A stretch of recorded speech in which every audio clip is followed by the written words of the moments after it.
What's going on, y'all? We're back for another book review, and today we got a doozy. So this is a debut author.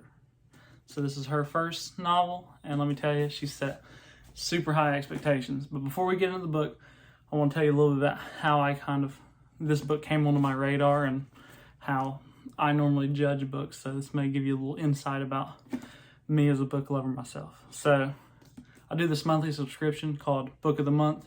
Highly recommend it. You get a nice hardcover copy. I think it's like $15 a month.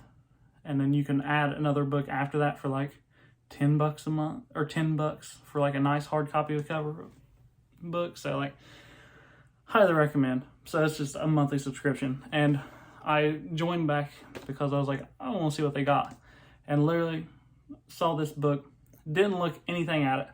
And it kind of goes against the old philosophy of never judge a book by its collar. Lies. If a book looks like this, it does not matter what the book is about. This is a gorgeous book and it caught my eye. Didn't even read what it was about. And let me tell you, the content in the book is even more beautiful than the sleek, beautiful design of this book. And this debut novel is Keeper of the Night by Kylie Lee Baker. So, real quick, I just want to say there's a lot of Japanese folklore and stuff in this book, and I'm going to apologize for any mispronunciations because I guarantee I'm going to at least mispronounce one thing, or maybe more than that. So we'll see how much I actually get into. But so this book is a first-person perspective of Ren Scarborough, and she is an agent of death. So she works as a reaper in London in the late 18th century, and she collects souls, and she sends them to the ruling god of death in the London, England areas, Anku. So she's pretty low on the totem pole as far as the hierarchy of reapers go. And she's also half-blood.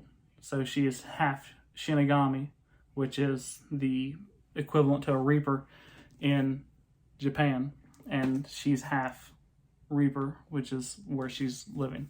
And she gets treated like a half-blood, like the old stereotype there. And she's treated pretty poorly, and she's just trying to get through. She's not really happy. She doesn't feel like she fits in. And then when she loses control of her Shinigami abilities, she has no choice but to run and flee England and London with her brother Nevin, and they go to Japan, where they are going to search for her mother because she's been raised by her father, Ambrose, and she doesn't know her mother. She's never met her. So she's going to go find her mother, and on this journey they go to the city of the dead, which is Yomi, in search, because she wants to become a Shinigami and find out where her mother is. So she goes to the goddess of death, Izanami, and when she gets there, she has to prove herself to Izanami to prove that she's a true Shinigami.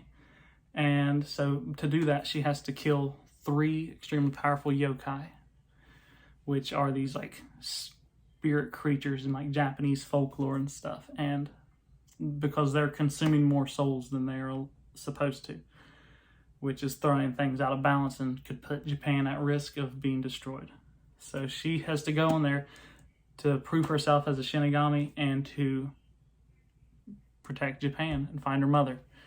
So, like I said, a whole lot happened there. And this book's jam-packed with stuff, and it's so exciting. But I will say something I didn't expect. I had no idea because I just went based off the cover of this. So this is a young adult book, which I didn't really get the vibe. There's one thing in it that follows these YA tropes, which, like I said, doesn't bother me. I enjoy reading, but I know some people are very weird when it comes to reading YA. So just putting that out there at the forefront. So let's start with our cons of the drawbacks of the book. Just, like I said, there's not many. There's 2 things for me. One of them's really little, and one of them's a little bit bigger, but it's still not that big a deal to me because it's just not my cup of tea. So the first is word choice.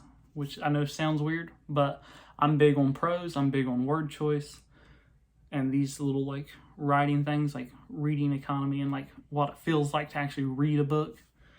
So in this book, like I said, this is a debut novel, so I think plot-wise, everything, the important stuff, she's hammered out great, but some word choices she's used, there's times it's very repetitive in the words it used. And there's one glaring example, and maybe this is just me and just some little nitpicking thing that I notice in certain books, but there's one word that I felt like I saw all the time, and I was like, we got to find a new word for this. And it's the word score. It's like, this book's jam-packed with action and people are getting cut, and she uses the word score a lot to describe that.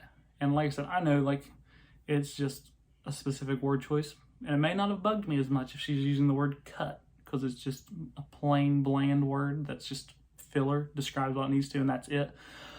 But I don't care. Like, I like the word score. I liked it at first because, like, oh, you don't hear many people use that word to describe this type of thing. And, like, I was like, oh, I haven't read a whole lot like that. And then I kept seeing the word score and score and score. And there's few little, like, repetitive, like, phrases that come up throughout the book. And that's just something for me that I don't know. Like, I don't know if I noticed those things and, like, the repetition and, like, word use. But that was, like, a little nitpicky thing. The other thing is a genre trope that I'm not big on, and that is the romance. For me, the romance in this doesn't do it. Like I said, as you'll see, you know, if you're coming into this and you know it's a YA book, you know that there's going to be some element of romance, which is just, it's part of the genre. Like, I mean, you can't read a high fantasy book and not expect to see wizards and elves. Like, that's just part of it. So, like I said, it's part of it. The Ren and Hero relationship just didn't do it for me. It felt forced. It didn't feel natural. I mean, I guess you're in the world of supernatural, so that might be it. But yeah, it just didn't feel like it worked. I mean, I get conceptually they're both outsiders, but it's just like they fall for each other because it's the classic. They meet, they don't like each other, and then they are forced into this journey together, and then they're just in love. And it's like, it didn't do it for me. I didn't feel like there was a whole lot of spark there. And throughout the book, it wasn't for me. Like I said, that's something, like I said, I expect with the genre of book, but it's not for me. I've read some romances that I really enjoy. Some of them have even been in that YA genre, but it's very much feels like the love at first glance, like, you know, like that type thing, even though it happens over like a little period, but when it happens, it's just like boom, like there's no like building of the emotion. It's just love. Yeah, it's just what it feels like to me. Maybe everybody is going to get a little bit different feeling on that, but for me, it wasn't doing it. Now let's talk about the pros, because the pros, there are plenty. So our first pro that I want to talk about is the concept. The concept of this book is awesome. I love this whole idea that death is ruled by different people in different realms. So there's not like, as far as we know so far, there's no like one ruling overlord of all death, because in England it was Anku, in Japan it was the Izanami and the Shinigami as her underlings and all that. And then I know there's a part, I can't remember all of them, but she talks about how different parts of the world are ruled by different things, and like how each like ruler of death in that area of the world bestows a type of power onto their like users and wielders. So like for Ren, she gets the Reaper's ability to control time, and as a Shinigami, she has the ability to control light. And like I said, it's just so cool, because that's just conceptually, that's gnarly to me. Like, I think that's a great concept to build off of. And then like I said, once you turn, like, I feel like death is such an infinite thing in most books, and this is just part of it, and like that's just how it goes. Not in like a grim dark type way where characters just die, but like these are all like the embodiment of death, and that there's this hierarchical structure in death, almost like a corporate ladder of death. And like I love that type of concept. I just think that worked really well with this book and how everything flowed together. And another thing I loved about it was how into this whole Japanese folklore and actual like Shinto beliefs it is. Because like I said, I'm not super familiar with a lot of the Eastern cultural, like urban legends and folklore and traditions and religions and whatnot. So I had no idea about most of this stuff. But like I said, when I'm able to go online and read huge bodies of work about this and know that she's using actual real world like mythos to bring into her story and to use it as like a pre-built thing that you can go outside and you can read more into, and then you can read about some of the characters and like the yokai and like Izanami herself and like her story, and she brings that in so smooth. It never feels forced because the way she sets it up, a lot of times like there's a scroll that they'll read from, so like she can give you all the backstory to a yokai and like the traditional legend without it ever feeling forced, and like the characters are learning themselves, so that really just smoothed in. Or you'll have Ren will be reflecting on something that she read as a child or she learned as a child, and so then you're getting that information, which just transitions so smooth. And she did, I think Kylie Lee Baker did so good with that. And like I said, I found it so interesting, and I love the fact that I'm able to go outside of this book and don't have to rely on it as a definitive source of mythos. And then I can go look at everything else and read about like these yokai and these gods of death and like Izanagi and Izanami and all these different gods and deities and everything. And I can kind of piece together and feel my way through before we actually get to it in the book. So I have some concept of where it could be going. And then, like I said, I think she did a great job of just flowing that in, and it just made my experience that much better. And another aspect, so like I said, the romance didn't do it for me, but the relationship between Ren and her brother Nevin, I think she nailed that, because I love this idea of like Ren's intersectionality and her like, she has this like her Japanese heritage and her Reaper heritage, because no matter where she's at, because she's half of one and half of the other, she's a foreigner. She's an outsider to all of the Reapers who are the full blood. They see her as some half-blood Shinanami or Shiganami. Excuse me. Like I said, I'm going to get tongue-tied trying to say all these names. And then you had her as when she was in Japan, she was nothing but a foreigner. Like she was from the outside world. And like I said, so no matter where she went, she had these dynamics. And then you had Nevin, who loves her so much as a sister that he left all that, and now he is the foreigner in a world that he doesn't understand, being surrounded with people in a language he doesn't and he's not experienced with. And even though they had both had such a like the same upbringing, like they were raised in the same family, same place, and they were raised doing the same like soul collecting job, but these experiences they've had because of their identities are so vastly different that it really shapes their choices. And I think she did a great job of that, of making these characters actually do what you would think that they would do. And like I said, it feels good to see that and just watch it progress, because a lot of tough moral decisions are getting made throughout the course of the book, and they're very different on that because they've had a different experience in life, and I think that's really accounted for. And then, like I said, as the book goes on, you see this relationship start to kind of divide, even though they still love each other, but they're having to make difference in morals based off these experiences. And let me tell you, I think it sets up great, and it makes a lot of drama and adds a lot of layers as we get deeper into the book.